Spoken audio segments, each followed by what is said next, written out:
Hi, it's Lisa from Lisa Heal Yourself, and today I want to talk about a technique, something that we can try for trauma. Okay, so I've been talking a little bit about trauma lately.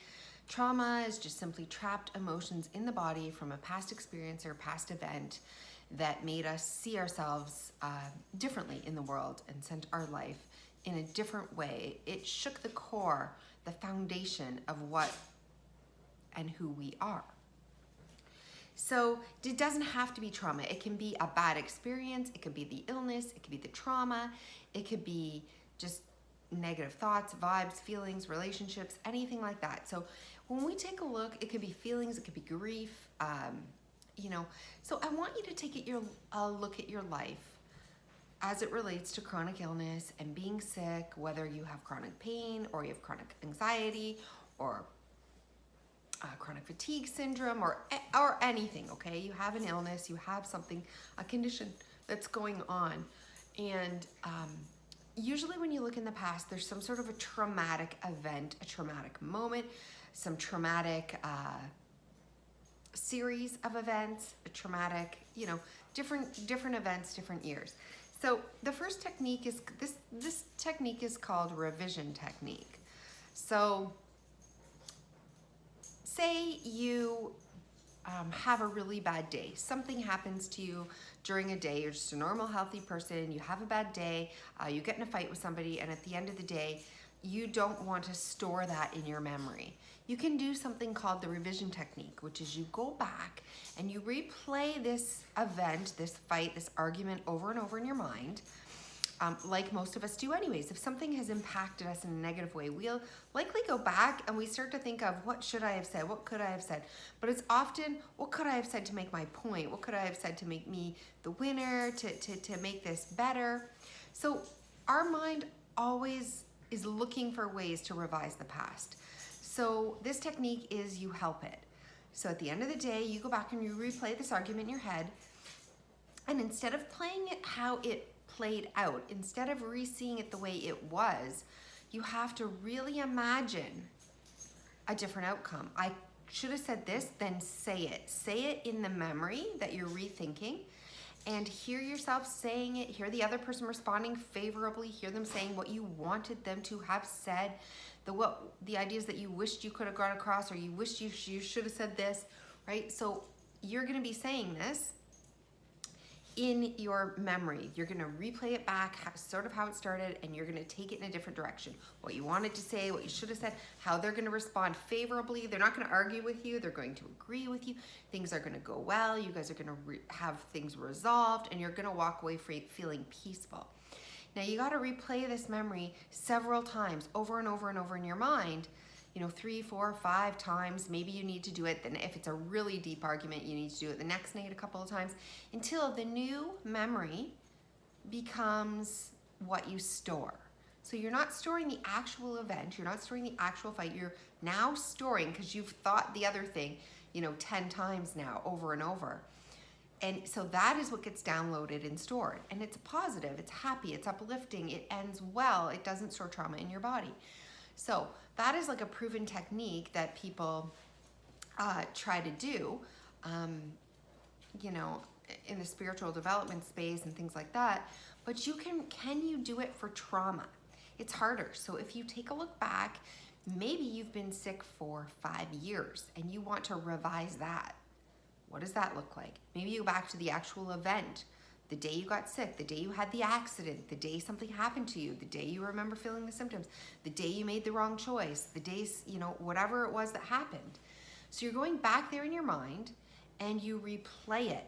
Only this time you don't get in the accident, or this time you get in the accident and then something else happens. You heal up, whatever. So we're trying to revise the major traumatic events in our life, and this is going to, if they're seriously have been impacted and you've stored them, and then you've thought about them, for 12 years, for the last 12 years in that way, it's gonna maybe take more than to do this over and over, like 10 times, that's not gonna work. You've probably thought about this memory for, you might have thought of it thousands of times, right? or this period of time where you were ill and it's every day and you're thinking about it over and over. So how do you revise that, like big chunks of time?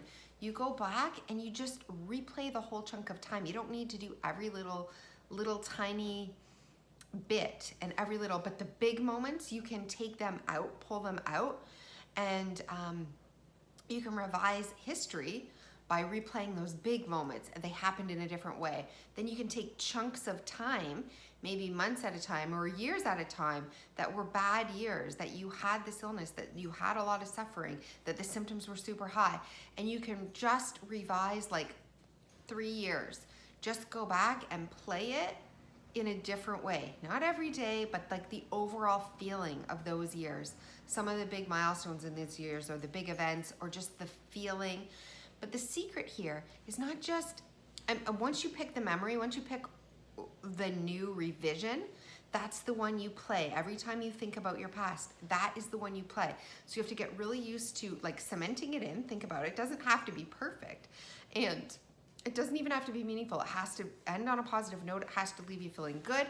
And you have to do it over and over. So it's a repetition. So we're canceling the old and we're repeating with the new. We want to cement in and revise our memories.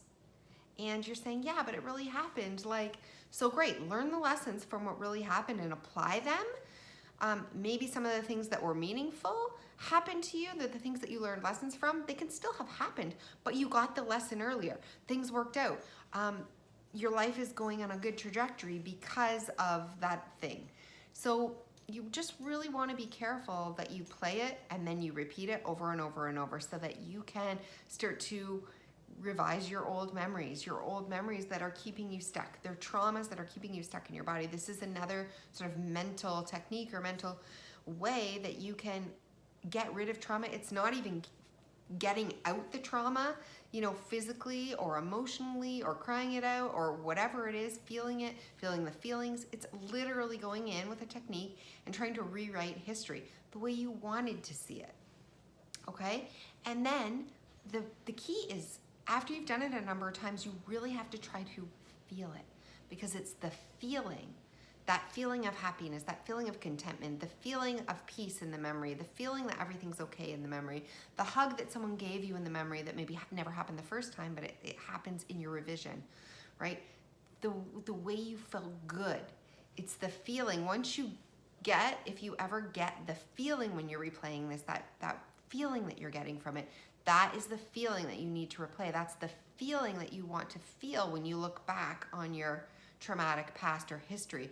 So it's not just a matter of saying, that didn't happen, or now I've rewritten it this way, but it doesn't work for me. It doesn't do anything for me. It's because you have to attach a feeling to it.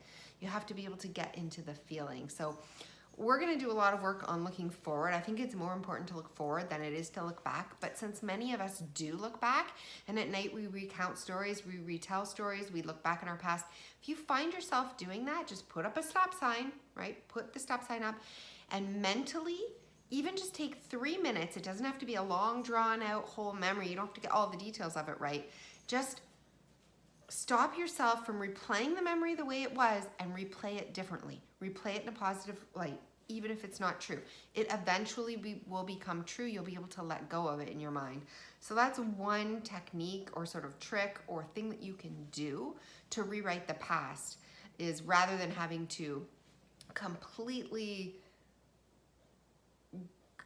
journal about it and write about it and think about it and do everything to try to figure out how you can assimilate the past and let it go and release it and learn your lessons from it and grow from it. And there's so much work, but sometimes this is just simple. We rewrite the past with our new memories, the memories we wanted to happen, the memories we wish could have happened.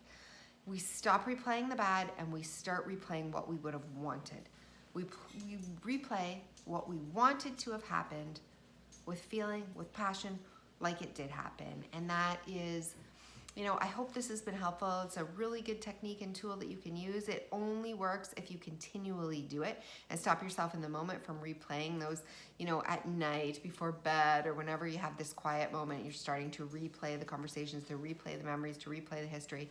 You really have to put up that stop sign, stop yourself, and go back and just rewrite it the way you wanted it to have happened. The way you ever have those moments and you're like, oh, if only I had have done this, if only I had have said this, if only I had have known this at the time. So go back and literally rewrite it the way that you want it to be, the way with the lessons learned already, with the information at hand already. Go back in your mind. The mind is such a powerful thing. It's so powerful, and its information is stored in weird ways. So, lots of kids even have memories that never happened to them because they remember a certain thing, or their imagination gets so wild and it gets locked in there. So we want our imagination to run wild with us in good ways now. We've had enough of, we don't need to replay exactly what happened anymore. It's not important for us to know exactly what happened anymore. It's what we want to have happened, what we wished would have happened, what would have made us feel good that would have happened, how we could have changed things back then. So do it. I know it's amazing how much we always say we wish we could go back. Well, we can. We can go back in our mind. We can go back in our mind and rewrite it in our mind. Even if we can't do it in person, the second best thing is to rewrite it in our mind. So I hope this has helped, and really give it a try.